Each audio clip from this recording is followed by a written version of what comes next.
ką daryti su emocija, kuri yra pyktis. Tai labai puikiai suprantu, ką tai reiškia, kai sukyla verdantis pyktis ir atrodo, na, aš niekaip nenusiraminsiu ir viskas iš manęs veržiasi ir aš jau noriu čia parodyti. Ir tas parodymas, tiksliau, nenoriu parodyti, bet gaunasi viskas per agresiją, per pyktį, per garsą, per veiksmus, kurie kartais nėra adekvatus.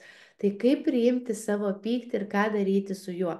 Kad įgalintume pyktį, reikia pradėti domėtis savo emocijomis ir jas pripažinti. Jas pačiai pirmiausia pamatyti. Ir iš pradžių bus viskas kartais sudėtinga, nes kad tu supykai ir pasielgiai per kraštutinumą, išrėkiai, išklykiai, išsitaškiai, pastebėsi galbūt tik tais po savaitės.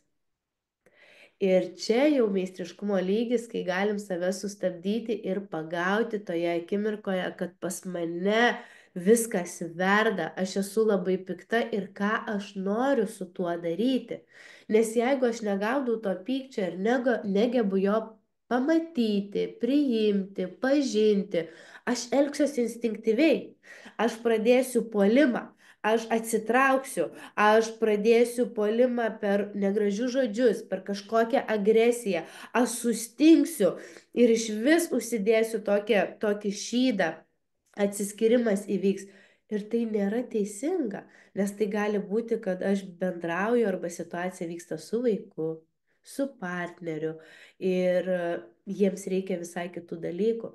Todėl, kai moteris labai puikiai supranta savo emocijas ir gali jas pagauti, ji gali nuspręsti, ką toliau daryti su ta emocija.